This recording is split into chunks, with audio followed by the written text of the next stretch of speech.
Hello, hello, hello, and welcome to the College of Creation for yet another week. My name is Dan. And I'm Jack. That's right, this is Jack. It's not Michael today. Michael is still on paternity leave. We wish him well. But I have Jack here, the Dungeon Club, who you may have seen across various social media platforms. Jack, it's a pleasure to have you. Hello. Hi, thanks for having me. I'm so happy to be here and to create. Yeah, it's I wanted to have you on here specifically because I have seen you just creating homebrew of all stripes for like years now across TikTok and other social media. If you out there in listener land aren't familiar with Jack's work, it's incredible stuff. Stylistically, absolutely on point. You really evoke this like OSR, old school revolution, like VHS retro, like really excellent aesthetic across the board. But not only that, I think your creations are really, really cool and really easy to drop into various games. Like I have used your ammunition mechanic for firearms specifically that can be brought across to other things. But it's a really cool system where you're not tracking individual pieces of ammunition, but instead you're rolling to see how much ammunition you have on a consistently reducing die size. So you might start with a D10 and check and see your ammunition. You hit a 1, you drop down further, and you know when you're on that D4 and you roll a 1, you're out of bullets. That's it. I think it's just a really seamless, very cool creation. Scaling dice is like 90% of my design. Mostly just scaling dice in a trench coat, but yeah. That is a hell of an unlock, though, I tell you what, mechanically. But yeah, I wanted to bring you on mostly because, you know, you do a lot of creation across a number of different systems. Like most of your stuff is applicable not just to D&D, but to like a whole wide variety of systems. And I wanted to bring you on to talk a little bit about your experience in homebrewing for D&D, but also across whatever systems you might be playing in, fantasy or sci-fi or otherwise. Yeah. Well, it's when I started making the stuff that I started putting online, it became very important to me to not associate my brand with any one system, but beyond that is I just really love a wide gamut of games. Now a lot of them fall into similar genre categories, and I started making things that the way that I was doing stuff for my own D&D games, like my 5e and D&D games, is I was taking items from OSR titles or these different types of games, and I was fiddling with them and making them fit into my 5e games. And I started getting to a place where I was like, actually, I really like being free of like D&D speak when creating things, like when targeting a creature as an action, you can target a creature and all the little keywords and phrases, trying to kind of like debone those elements from it to get down to just the core design. And then it kind of turned into a thing where it's like, well, actually, it's really fun to try to still get those mechanics that I want with as few words as possible, because I'm trying to put them on like little Instagram sized squares for social media, and then try to get them to be as applicable to as many systems as possible. And it just kind of became almost more of like a gamification of creation, and that allowed me to actually do it at the rate, because for like almost 2 years I put out like 5 or 6 things a week. I don't do that quite as much anymore, but it made it fun to be like, okay, well, I have this idea. I obviously wanted to work for D&D, because that's kind of like especially on TikTok, there's like the bread and butter of people who are seeking out that kind of content. But then I wanted to be able to hit these criteria. So then I would sit down and be like, okay, what 5 games that have different styles of resolution if I basically had a checklist. Does this work in the frame of this game? Okay, check, check, check. This one, check, check, check. This one, okay, it doesn't. Let me go back and reword these so that I can still hit, so it would work for Morkborg and, your Pathfinders and your 5Es, and then, like, your roll under systems, like Cairn and Into the Odd, and then even getting broader into, like, storyteller games, like trying to make mechanics that would even work within those elements, because, there are still games that have combat in them but don't have combat mechanics. Where conflict is still resolved through fisticuffs. So you could still say that magic sword could work in that game as long as you kind of erase the language that confines it. But that was honestly the truth of it. Is it just became a game. I was like, well, how many systems can I design for simultaneously? And then it became something, the kind of bit of like a design ethos thing, where I just kind of really like making system agnostic stuff. A lot of times, system agnostic material is prose driven or vibes driven, and is not mechanically driven. And I don't think that just because you're not designing for a system in mind doesn't mean you can't design mechanics.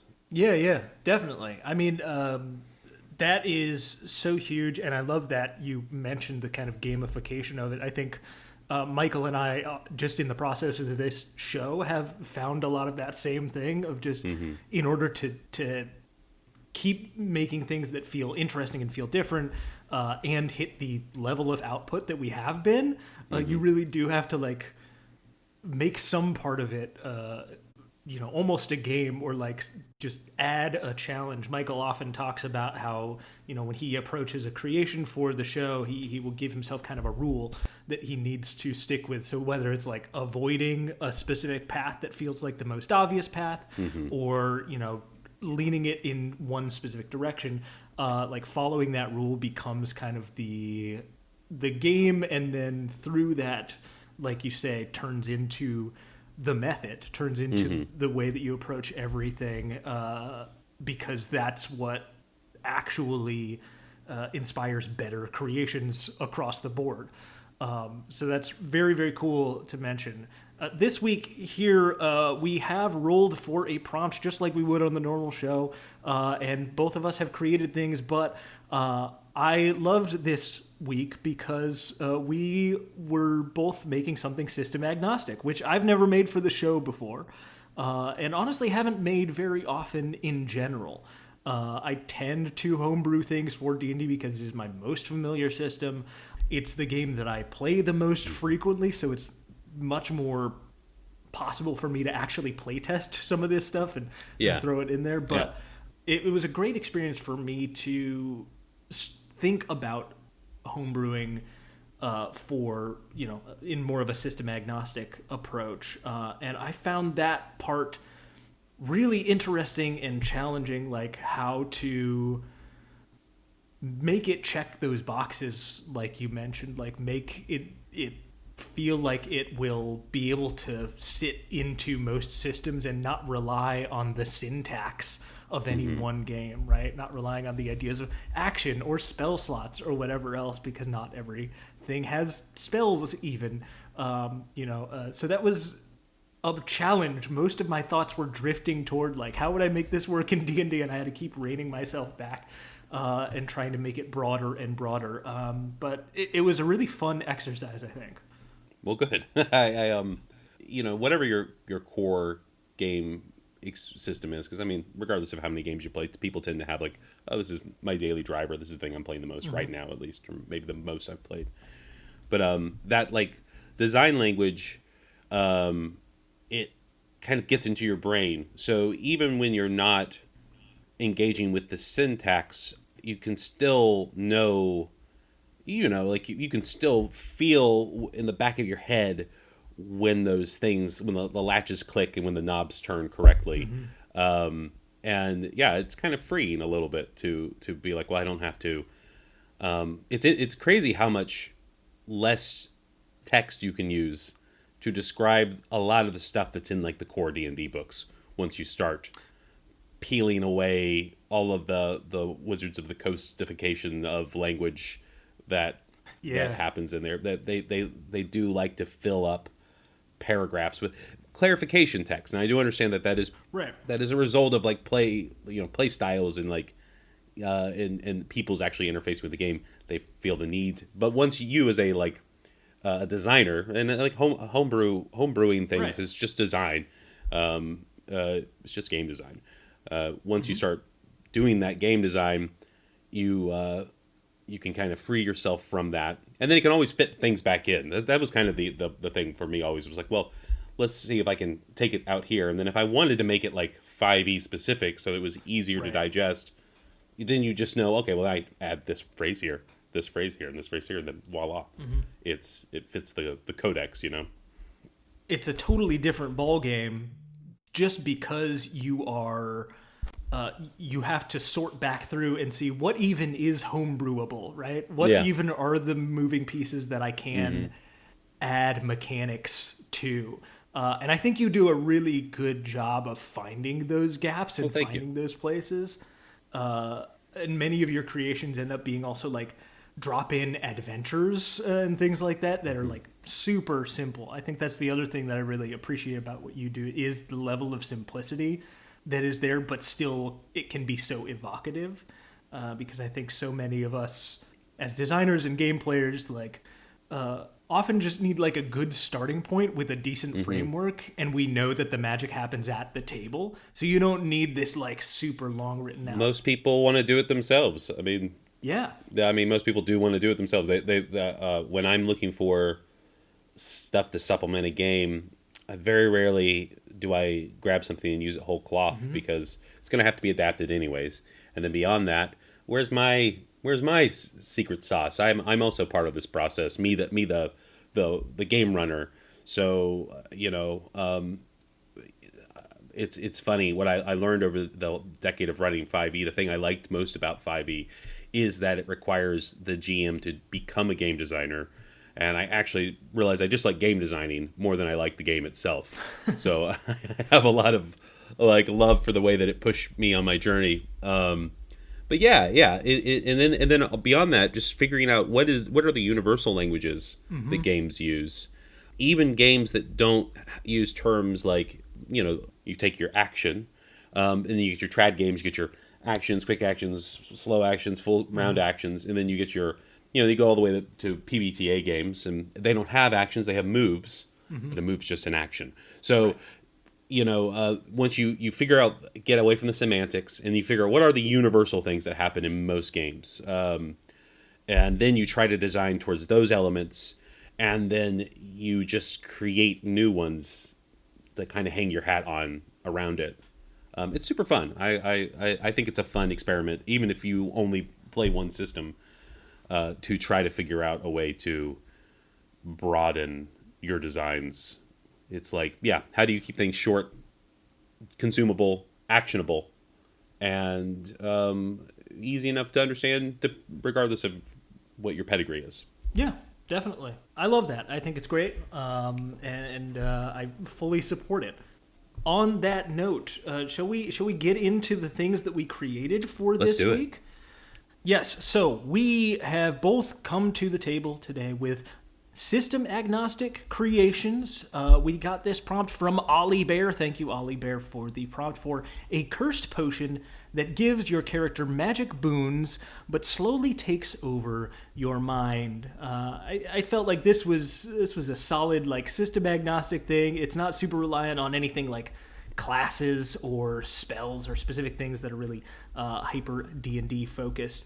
This has a nice little bit of flavor though, and I'm excited to kind of know how you approach this. But if I may, I want to save your, as the expert, I want to save the best for last here. Expert. If I can. Yeah.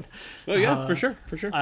So I want to talk a little bit about my approach here when creating these. I decided I wanted to go one that kind of breaks the fourth wall a little bit in some ways.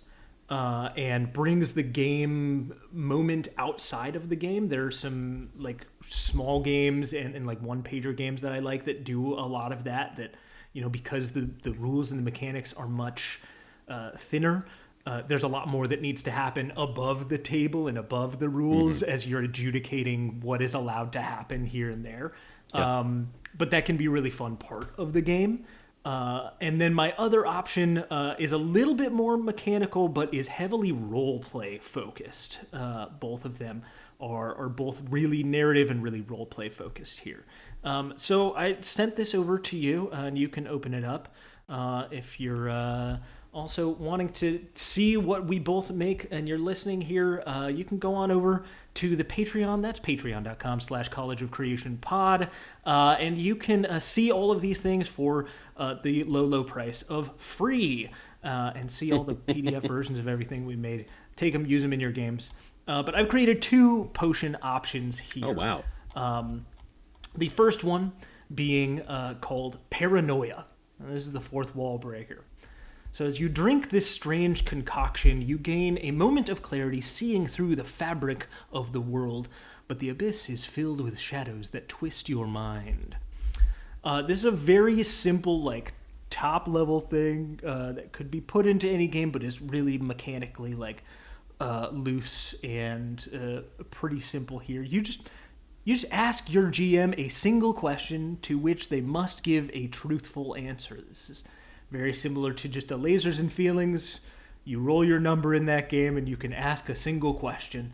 You want to put that mechanic into some of your games? Go ahead, give them a potion of just knowledge. However, the cost for this is that your GM will also tell you one additional piece of information about the world, your companions, or even yourself. This information may be true, or it may be false. Only your GM knows. Which brings the question above table and into the player's mind of what is real and what is not. What information can they rely on? I would love to put this into like some horror game stuff and just I really like this, yeah. Yeah, stretch the player's brains and like what they can believe throughout the play of the game. That happens in some games throughout the like preparation stage. Setting up your characters in certain games is like things like rumors that may be true or secrets that you're not sure about, things that you've heard. But this could be something that, maintains throughout the game. I could easily see, instead of often there'll be new magic potions, right? Especially ones that are really cool. They're consumable. They're gone. I could see not only you giving this potion to somebody, but maybe even the recipe. Yeah. And during their downtime, they're creating more of these little because they wouldn't call them paranoia potions. They would call them, clarity potions or whatever they are. And this encouraging your player to take some downtime, get some ingredients, get some resources, and then you can pump out a D6 of these every time you rest. And then they're knocking these things back because they become addicted to the knowledge. They become addicted to. And mechanically, your players will as well because they get truthful information. But then you start feeding them all of these other bits, and they start feeding into that. And then the more they take it, the more clarity they're getting, and then also the more, varying degrees of truthfulness of the other information. I could see a player getting really addicted to that, like that kind of the drama and the actual actionable information, and I could see a character getting really addicted to that as well in the game. I think that's really fun. Very clever. Yeah. And then the second one is spirits, a play on spirits and liquor spirits. The memories of the past are powerful components for spellcraft, but the cost of their use is high indeed. You can break one vial containing a stoppered soul to grant one great working of magic. This is really loose and would take place more in games that don't have hyper strict magic rules, but it's like you said, when you get to like a certain level of simplicity, you can kind of backfill more detail if you wanted to put this in a more complex game. But the deal is you roll a d4, and on a result of 2 to 4, the magic succeeds and the spirit dissipates. On a result of 1, the magic succeeds, but with a cost. The spirit bonds to you, a dark, constant passenger in your mind. So this is exclusively role play. This is truly just something that the player character or I'm sorry, that the player is expected to take on, and now you're just factor that into the way that you are playing this character. So then you roll a d6 for the spirit's temperament. You can have a malicious soul that heightens your bitter and spiteful tendencies, a selfish soul that gives you the urge to keep secrets and treasures to yourself, an impulsive soul that makes you more reckless and careless, a cowardly soul that heightens your self-preservation instinct and causes it to outweigh your care for your companions, a hesitant soul, the thought of rushing to action or violence now fills you with trepidation, or the paranoid soul. It causes you to believe that all those around you are simply waiting for the moment where you slip up so they might take advantage. Little bits to give a player some change to how they're playing that character. Lean into that. It's got like a little like Darkest Dungeon vibes of like the flaws that your characters take on as they see the horrors of the world. A little bit of like alignment shift sort of stuff, but without strict rules around what alignment is or is not. And now you just got a little spirit that's hanging out with you and heightening some of your worst impulses.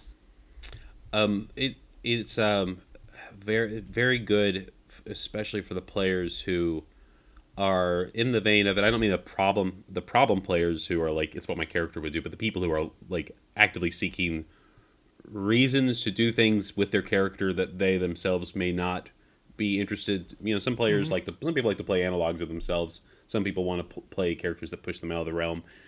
You can give this to someone who is a little bit more of an analog of themselves person, and then you're giving them permission to do a little bit more tomfoolery. They get a little bit more, if you're, especially if it's like a hero, and then you give them a cowardly soul, then all of a sudden they may not be as just interested in protecting the thing, and then that can be a whole arc. If they're a paladin and they take this oath, that could be very interesting. I really like that. Yeah.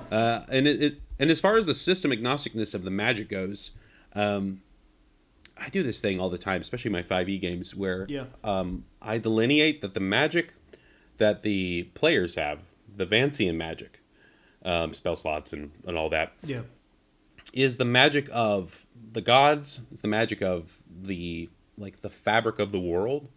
And then anytime I grab another book off my shelf, like a Morkborg or whatever, and I read the rules as written, and those rules don't conform to the Vancian structures of like 5e or whatever, I just say that that's occult magic. And occult magic doesn't follow the same rules as the magic that the heroes can safely pull out of.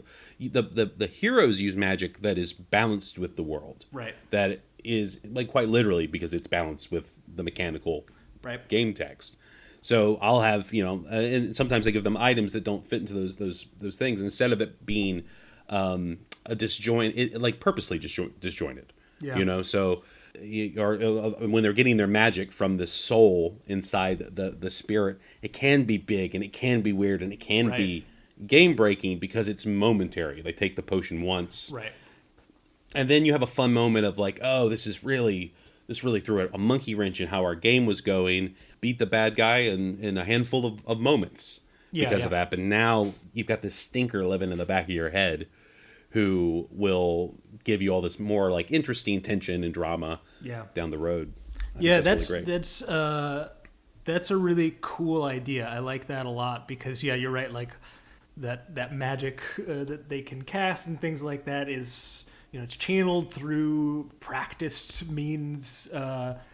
And it's always struck me as kind of odd, when we're describing these things like cult-like rituals in games.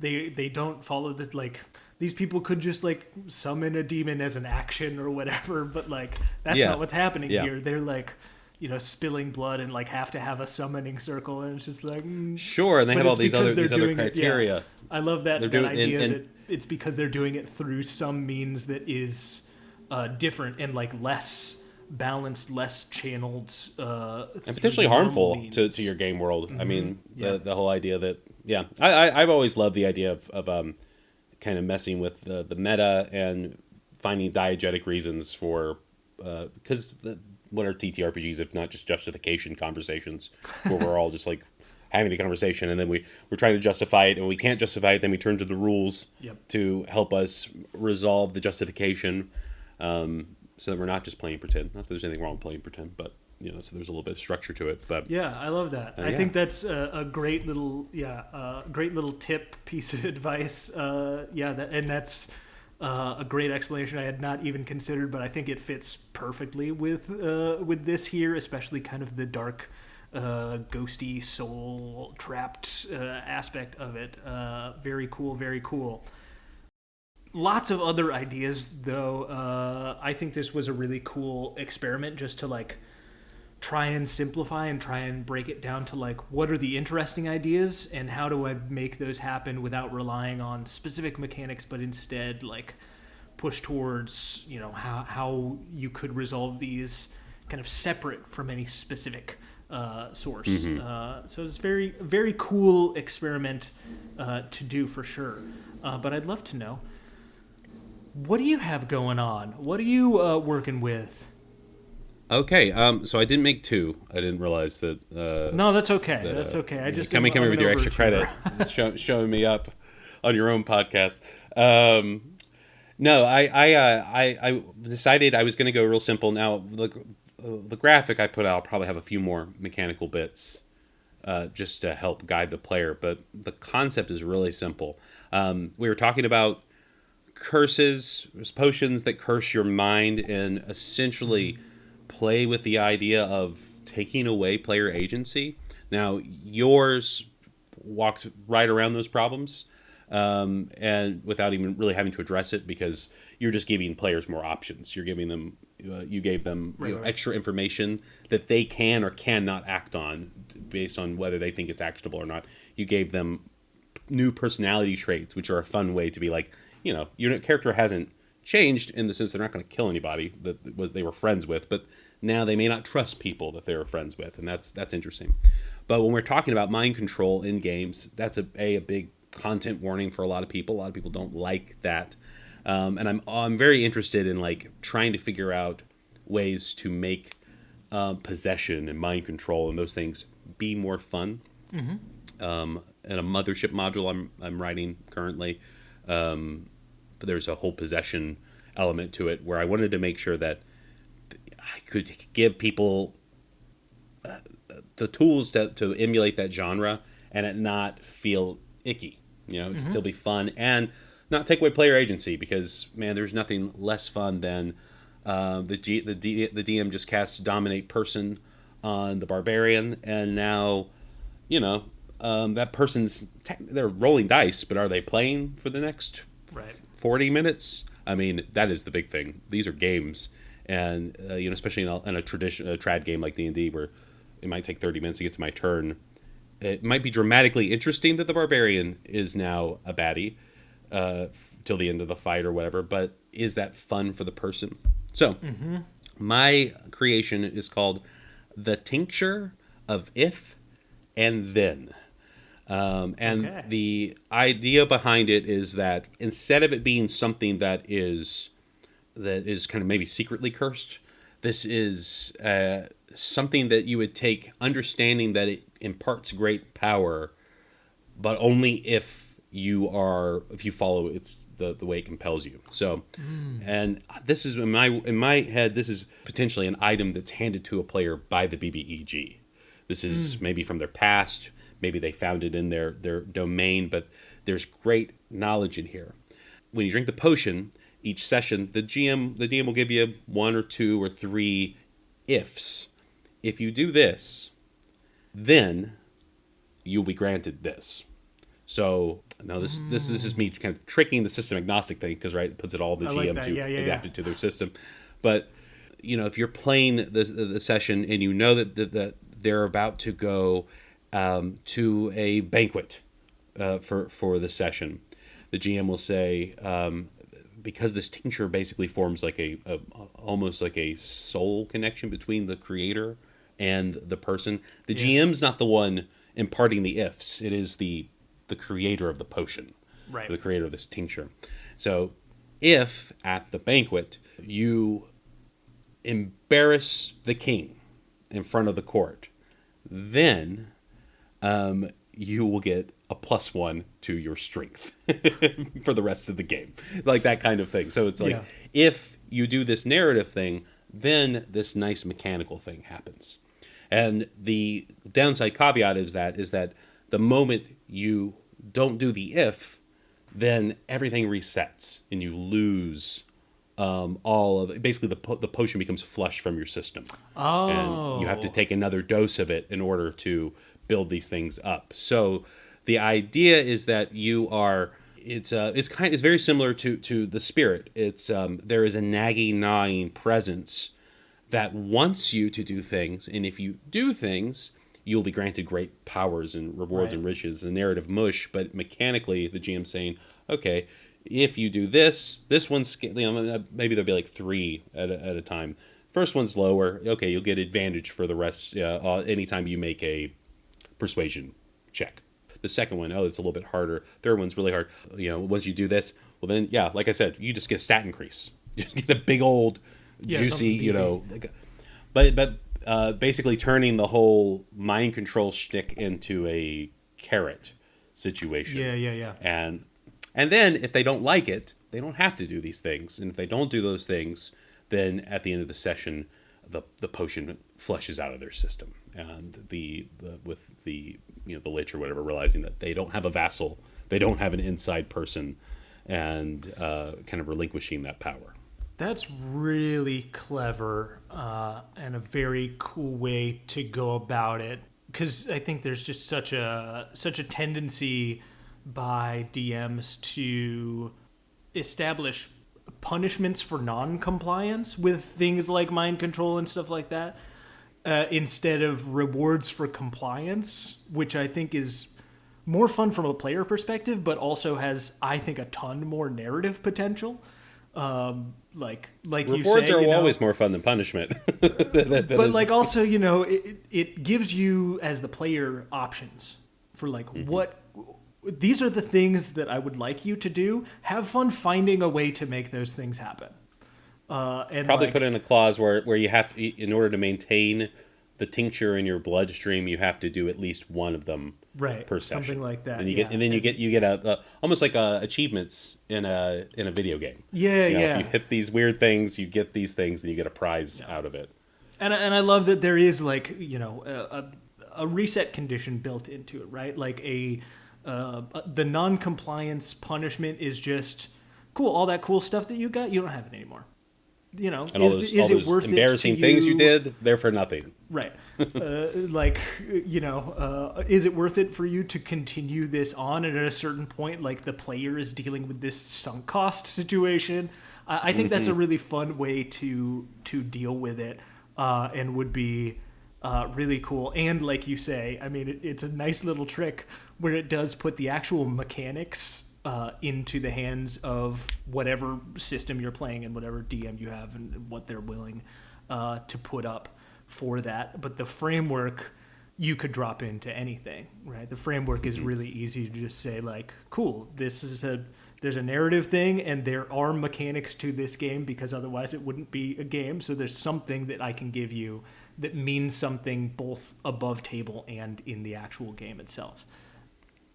And I think that GMs would enjoy finding out what those things are. No, yeah, I think that is really cool. It's such a good, starting point. That's like we said before. It's what most people need is just somewhere to start, somewhere to get the like mental wheels turning, And this is a great also opportunity for collaboration with the players, right? Where like the DM is kind of maybe the last word on like what are these things, but like, if you're doing this every session, if you've got a long running game and someone's just like, I want to ride with, like at a certain point you're going to be like, okay, cool, I'm running out of like solid rewards. Like what would this character want? Because you assume they have some agency over this. So like, what do you want? What would be, and you can, collaborate, and they're like, oh, well, we're in the middle of this thing and it would be really helpful to have, access to a spell that I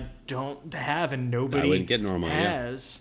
Okay, cool. I'll give you a once per day casting of that. Sure, that's fine. You just have to do this other thing.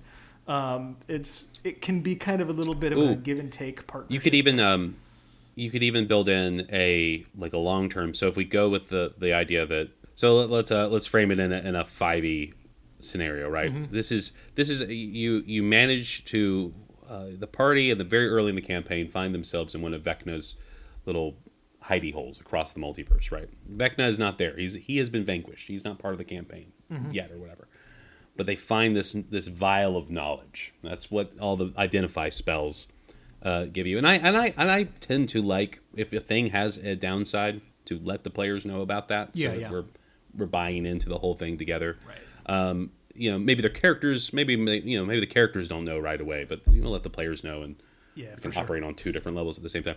But so they get the vial, and as they're taking it, they also realize that the more that they comply with the request, maybe there is a threshold. Maybe after they've done 15 of these things, however long the DM wants it to be, that they start to gain intimate knowledge of the bad guy, and then you can tie it into the story even more that way too.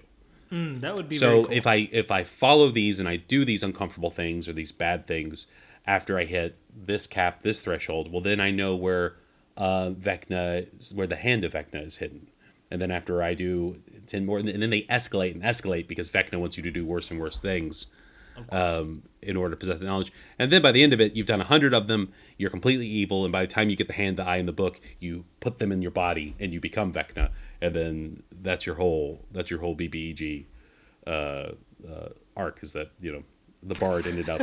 Vecna was the friends we made along the way. That would be great. That would be an awesome thing to play through. I would love that mind. So much. But I think that's, it's got a ton of narrative potential, which I always appreciate around here. And I think just great framework there. I very much appreciate how you think through these things and how you approach them. That's super, super cool. Love that. Well, great, Jack. Excellent creation time. So good. So happy to have you here on the show. Yeah, thank you so much. I'm so happy we were able to get this to work. We are all doing our best to find time to do this thing that we love. Happy to have you on. Happy to have your perspective. Tell the people here where they can find you, what you're up to, anything coming down the pike anytime soon for you. I've got a couple of interesting things on the horizon. I've got a couple modules that I'm working through. I foolishly did 3 different crowdfunders in 1 year last year, so I'm finishing up two mothership modules, and then I have my own personal stuff that's coming out. But beyond that, if people want to support me, the easiest and cheapest and most fun way is to just go to DNGNCLUB, that's DNGNCLUB.itch.io. Go to my itch. I have a ton of free games on there. If you want to pick up any of my paid games, that's always nice too. That helps me out. Indie. This is my full-time gig now. So, but I just finished submitting to 2 different jams, and I'm building an SRD for my instant games, which are D6 systems. Nice. That allow you to roll up characters and play as quickly as possible for as long as possible. Some people have told me that they play these games on their lunch breaks with coworkers because they're so quick and easy to get into. I just released a game called Instant Bullets, which is the Suicide Squad meets John Wick meets Metal Gear Solid. And it's about a group of mercenaries who are on their last mission, and it will be the mission that kills them. And it's about going through there. It's a 2-pager, and it's made for one shots.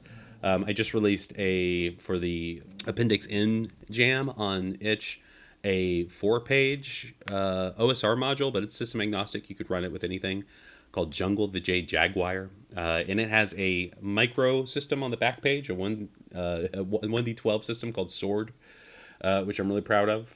And then alternatively, Instant Starship is really great if you like sci-fi games. And I have a game I put out a few months ago called Dungeon plus Dragon, DNGN plus DRGN. And it is it's one of the things I'm most proud of. So just go. I think literally everything I just listed is free. So those are all free things. Yeah, Dungeon plus Dragon is great. I read through it. I haven't played it, but I have read it. Great little like quick start, super clean jump into Dungeons and Dragons style game real quick. Very fun. It's an opposed roll system with scaling die, and you get to make up your class. And you basically you have two stats. You have dungeon, you have dragon. Dungeon is how well you deal with the environment. Dragon is how well you deal with creatures, and you are always you're instead of having like stats there, you just have dice ratings. And then anytime you can apply a background or a class feature, your class can be like matter eater and your background could be street performer. It doesn't really matter. If you can justify those, you get to bump that dice up one size, and then you get to roll those together. But love it. Yeah, super cool. Very improv support like kind of game. Really, I think rewards creativity in a big way, and I love games like that. I'm going to, of course, drop your links in the episode description, so anyone can go and check out that. Check out Jack on Itch, on TikTok, all across the internet, and stuff like that. Really great games, and like I said, always stylistically top-notch. Thank you. Absolutely. Well, Jack, it's been a pleasure to have you on. For our listeners, Michael will be back next episode. Isn't that exciting? Michael. Yes, it will be a pleasure to have him return. But in the meantime, thank you all for listening. Thank you, Jack, for being here. And we hope so much that you all take care of yourselves. Until next time, goodbye.